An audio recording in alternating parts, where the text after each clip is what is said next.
Saya mau cerita sebentar tentang khol.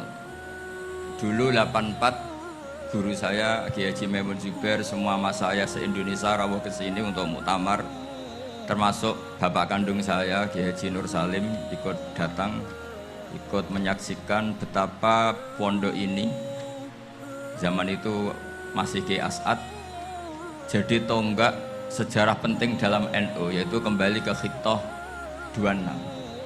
Kita tahu NU dulu itu ormas, kemudian era Gus Wahid jadi partai politik, era Gus Dur karena saran beberapa kiai, wafi muqaddimihim ada Kiai As'ad, Kiai Ahmad Siddiq dan beberapa kiai, kembali lagi ke Khitoh 26, yaitu menjadi ormas, organisasi masyarakat yang menaungi, yang mengayomi, yang menganjurkan mazhab ahli sunnah wal jamaah.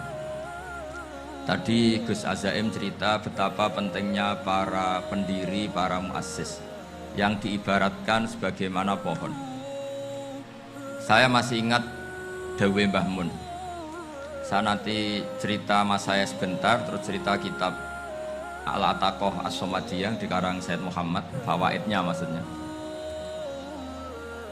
Kalau Islam Arab, ini kata Mbah Mun, kalau Islam Arab itu contohnya kayak pohon kurma, jadi kuat. Dan wajah tasbihnya itu di daunnya tidak jatuh.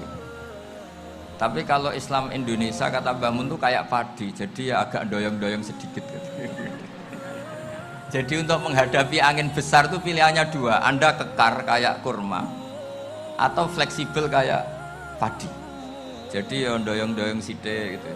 Ada koruptor sowan, salam templeknya ya diterima gitu. Ada calon bupati cantik ya didukung, pokoknya agak-agak doyong gitu. Tapi baru kayak doyong itu nggak bisa roboh karena fleksibel. Jadi akhraja syatahu, jadi ada dua tamsil. Karena memang menghadapi orang fasik, orang dolim ini, kita sebagai ulama itu ya kebingungan. Ini mungkin Ki Afif bisa bahsul masail ini. Karena pertanyaannya gini, saya berkali-kali digojlok sama bapak saya. Berteman orang fasik hukumnya gimana? Pasti dijawab haram. Tapi kalau pertanyaannya dibalik, membina orang fasik hukumnya gimana? Baik. Dan bisa membina kalau berteman.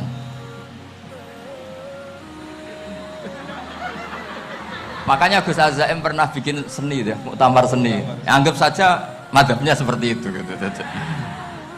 Jadi ya agak doyong-doyong sedikit. Masa ketop berteman orang yang macam-macam, tapi itu fleksibel. Nyatanya tetap soleh sampai sekarang gitu. Itu berarti itu ya gitu kata Bamun itu. Jadi untuk menahan angin yang besar pilihannya hanya dua. Anda kokoh kayak pohon kurma atau fleksibel kayak padi.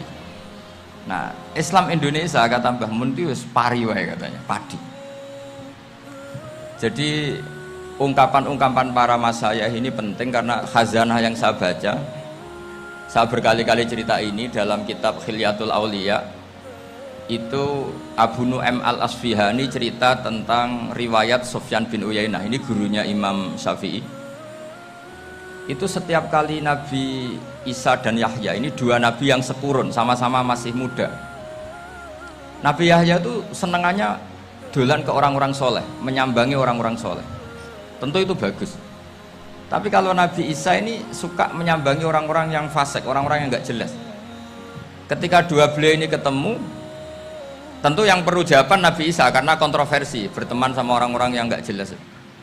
Kata beliau, innama ana tabibun udawil mardo. Seorang kiai, seorang nabi, orang yang baik itu ibarat dokter. Di mana-mana dokter tuh ngobati orang yang apa? Sakit. Kalau Anda dokter dan peneliti satu penyakit, pasti cari daerah yang banyak pandeminya. Masa neliti pandemi di orang-orang yang apa? Sehat. Jadi ini juga perlu dibahsul masailkan. Karena tadi dibolak-balik itu. Bina orang berteman orang fasik hukumnya haram. Karena wa in kana dasarin fajannibhu sur'atan. Tapi kalau bina orang fasik hukumnya baik. Bisa bina kalau berteman. Jadi fikih itu ya karek diwolak-walik. Makanya sholat juga gitu, sholat yang tumak ninah yang lama itu ya bagus. Masa jagongan mbek pangeran nggak asik, jagongan sama teman aja asik, masa jagongan sama pangeran tidak apa asik. Tapi kalau Ibnu Abbas sholat tuh cepet. Ketika ditanya kenapa kalau anda sholat cepet, setan baru tata-tata mau goda saya sudah selesai kata. Karena setan itu ya jaga jaim tuh, jaga image. Jadi kalau mau goda orang itu ya surinan dulu, macak-macak dulu. Ternyata mau ke situ sholatnya sudah selesai. Lah kebetulan mazhab saya itu yang kedua itu gitu. Jadi kalau Gus Azaim itu sholat lama sekali. Itu ada mazhab tandingan, yaitu mazhab saya. Itu karena ini sepuh saya, meskipun top beliau tapi sepuh saya. Saya sudah 50, beliau baru 40. Ini berarti baru memulai kiai. Kalau pakai umur nubuah ini baru memulai. Jadi mazhab itu penting. Jadi pembanding itu harus diutarakan. Sehingga dalam fikih manapun itu sebuah mazhab itu harus diuji itu lewat pembanding. Dulu itu setiap debat fikih antar ulama itu mesti nggak ada yang menang. Misalnya saya kiai kelihatan miskin tuh ya baik supaya santri-santri yang miskin itu punya teman gitu. Karena rata-rata santri itu miskin. Nah, dikancani kiai kan seneng gitu. Tapi problemnya kiai yang miskin itu ya nggak bisa nolong santri karena dia sendiri apa miskin. Makanya dulu Imam Syafi'i itu pengagum orang miskin. Setelah ngaji Imam Malik tanya, ya Imam Malik, orang yang sealim jenengan itu siapa? Jawabnya Imam Malik lucu. Dulu Abu Hanifah, sekarang orangnya sudah meninggal ya. Ilmunya dititipkan atau diwaris oleh Muhammad bin Hasan Asy-Syaibani. Akhirnya Imam Syafi'i dibiayai Imam Malik ke Irak. Imam Syafi'i miskin, bisanya ke sana dibiayai Imam Malik. Itu seperti Abu Ya Said Muhammad masyhur, ini murid beliau. Kalau ada santri boyong kan mesti apa? Disangoni. Ketika datang ke Irak, Muhammad bin Hasan Asy-Syaibani itu nata uang, nata emas itu di ruang tamu. Jadi ngitung uang itu di ruang tamu. Miliatan. Ini kaget, ini kiai kok kedonyan kata Imam Syafi'i gitu. Tapi apa kata Muhammad bin Hasan Asy-Syaibani? Anda kagum ini, Anda kaget ini. Kalau kamu menyoal orang soleh kaya, ini tak kasihkan orang-orang fasik. Biar dipakai judi, dipakai selingkuh, dipakai maksiat. Jangan-jangan. Harta ini harus tetap di orang soleh. Kalau ke orang fasik, bahaya. Berarti kiai boleh kaya, boleh. Semenjak itu ada gerakan kiai kudu sugih. Ya ada yang kesampaian, ada yang enggak gitu aja. Tapi karena kalau pakai logika fikih, harta itu fitnah. Oke, seakan-akan harta itu masalah. Tapi kalau ini dikuasai orang dolim, maka masalah besar. Jika orang-orang soleh ini harus juga menguasai harta. Nah, terus lama-lama dikiaskan kekuasaan. Kalau yang kuasain orang fasik, orang tidak sholat ribet. Akhirnya kiai terus dukung, ya akhirnya ikut politik tadi. Nak menawa bupatinya kena diatur gitu. Diatur kon sholat, orang ngasih proposal, maksudnya diatur keng sholat maksudnya. Ini cerita-cerita apa logika fikih. Makanya saya sering ngaji kitab-kitab itu, diantara yang saya suka adalah ada dialog besar yang terjadi di antara orang-orang pilihan, termasuk bahkan di antara para nabi dan Tuhan. Jadi unik, Allah sendiri kadang mengajari kecerdasan para nabi itu ya lewat dialog. Masyhur itu, Nabi Ibrahim itu punya ruang khusus untuk sholat dan tidak boleh siapapun masuk situ. Tahu-tahu ada yang sudah di situ. Beliau membuka, kaget. Siapa memberi izin ke kamu yang punya rumah ini? Saya yang punya rumah dan saya tidak memberi izin kamu. Yang memberi izin saya itu yang punya saya, kamu dan rumah ini. Yaitu Allah Ta'ala katanya. Wah berarti kamu malaikat dong? Iya saya malaikat Israel. Disuruh nyabut nyawa kamu. Ya agak sopan karena nggak pernah mondok di Salafiyah itu namanya malaikat Israel itu. Itu akhirnya Nabi Ibrahim bilang, wah itu keliru, Anda pasti keliru. Hal ra'aita habiban yumitu habibah, hal ra'aita khalilan yumitu khalilah. saya ini Khalilur Rahman, saya ini kekasih Allah, masa ada kekasih bunuh yang dikasih? Itu Israel akhirnya ngaji, masuk akal juga. Ternyata perintah ini mungkin hoax ya, pokoknya dia terus mikir akhirnya. Iya ya, masa ini kekasih Allah kemudian oleh Allah dibunuh, dimatikan. Terbanglah Israel, matur lagi, ya Allah, kata Ibrahim, hal ra'aita khalilan yumitu khalilah. Masa kekasih bunuh yang dia apa? Kasih. Kayaknya masuk akal Gusti. Mulai ngaji lah kira-kira gitu. Akhirnya oleh Allah dijawab, ya sudah begini, kamu datang ke Ibrahim bilang, hal ra'aita habiban yakrahu ayyalqa habibah. Masa kekasih tidak siap ketemu yang dikasih? Nah, jadi akhirnya Nabi Ibrahim, Israel datang lagi. Logikanya sekarang nggak gitu, begini katanya, diajarin. Hal ra'aita habiban yakrahu ayyalqa habibah. Masa kekasih tidak siap ketemu yang dikasih? Kata Ibrahim, oke, ya, terus mau meninggal. Jadi kalau jenengan cinta betul sama Allah ya harus, ya tidak usah, jangan sekarang tapi. Kalau mati di rumah aja, kalau di pondok ngerepotnya kiainya nanti. Tapi nanti setelah punya cucu banyak lah. Nah, barokahnya baca ini, dialog-dialog orang pilihan ini akan tersibak. Karena tidak dalam semua kebaikan itu nggak ada logikanya, rata-rata ada logikanya. Misalnya begini, kalau Anda orang soleh, kemudian anak Anda pamit mau sekolah di Jerman, pilihan Anda mengizinkan apa enggak? Karena potensi jadi fasik ya tinggi, karena di tempat-tempat mas. Potensi berdakwah dari daerah yang untuk daerah yang tidak ada dai-nya menjadi ada. Itu mesti ulama itu berdebat. Misalnya punya anak pamit mau kembali atau keluarga. Yang satu cara berpikir optimis. Awal ada dai di beberapa negara Eropa itu ya barokahnya imigran, pekerja, mahasiswa. Dan semua itu bumi Allah, harus ada tasbih, harus ada tahmid. Dan itu harus dimulai dari kemauan atau mengizinkan anak asuh kita ke sana.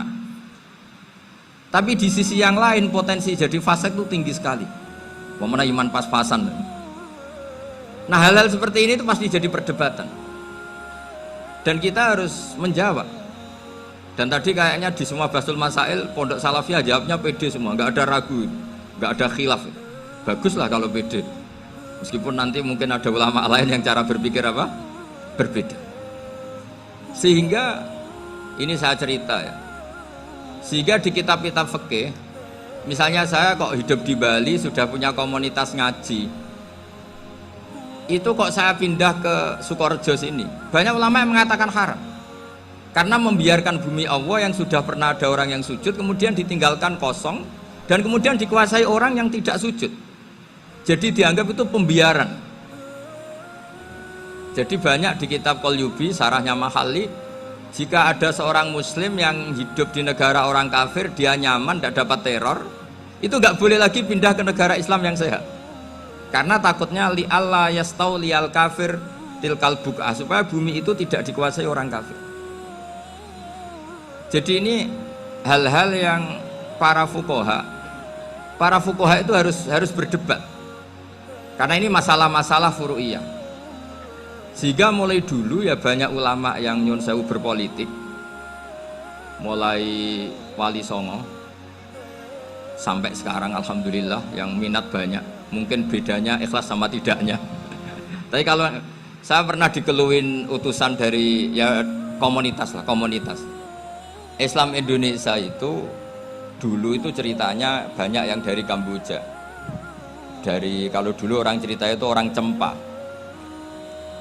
Itu setelah di Indonesia besar Wali Songo dan Brawijaya 5 itu sudah mulai oleng. Itu singkat cerita mereka berpikir ingin bikin kerajaan apa? Islam di Demak Mintoro dengan raja pertama yaitu Raden Fatah. Karena Raden Fatah ini putra Brawijaya. Padahal setelah jadi kerajaan ini era cucu sudah konflik berebut kekuasaan. Akhirnya sampai jadi Jipang, jadi Jogja, jadi Solo dan seterusnya. Tapi kata Mbah Mun itu tetap barokah kata. Karena orang Islam terus terbiasa mimpin. Sekeliru-keliru sidik sebagai orang Islam biasa mimpin. Sehingga zaman Mbah Hashim ya sudah mimpin Masumi, zaman Ki As'ad pengaruhnya besar, sampai sekarang Kiai-Kiai pengaruhnya besar. Nah barokahnya Kiai-Kiai pengaruh besar ini sampai moral jadi ukuran. Misalnya sekarang ada calon bupati kok nggak sholat, itu pasti kalah. Jadi sholat itu jadi tolok ukur untuk calon apa? Bupati. Meskipun mungkin punya efek pura-pura sholat, tapi nggak apa-apa lah, sementing moral ini jadi ukuran. Sementara yang di Thailand, di Patani, itu karena dulu pelajarannya tasawuf, itu orang nggak ambisi mimpin dunia, tahu-tahu dipimpin, dan akhirnya nyuwun sewu ya saage Islam-Islam yang dulu terlalu tasawuf karena nggak punya pengalaman memimpin, akhirnya lazimnya konsekuensinya hanya dipimpin. Tapi Islam Indonesia beda, karena kulino mimpin itu akhirnya dari orang Islam biasa menjadi Islam yang sholat sampai Islam yang bisa ngaji, itu bisa mimpin negara. Tentu yang paling populer dimulai Gus Dur. Jadi ini sesuatu yang barokahnya istihad para kiai, sementing Islam kulino mimpin. Sehingga di Indonesia itu barokahnya itu, kebaikan itu jadi tolok ukur. Ada orang kok terkenal koruptor atau terkenal nyuwun sewu selingkuh atau terkenal apa, itu pasti tidak jadi. Karena moral itu menjadi tolok ukur. Dan itu adalah politik para kiai. Jadi ini saya cerita, dan itu negara juga akhirnya untung karena seleksi agama sama negara itu sama-sama kiai ya bilang negara harus dipimpin orang soleh, negara juga bilang seperti itu. Nah, ketokohan-ketokohan para beliau-beliau ini yang maulah bekerja sama dengan umarok. Kita tahu dulu Pak Harto ya rawuh ke sini ketika Muktamar 84, rawuh ke Ki As'ad, ketika mau kembali ke Khittah juga dirembuk oleh ulama dan umarok. Dan akhirnya ini menjadi negara yang alhamdulillah semoga selalu menuju baldatun thayyibatu wa rabbun apa?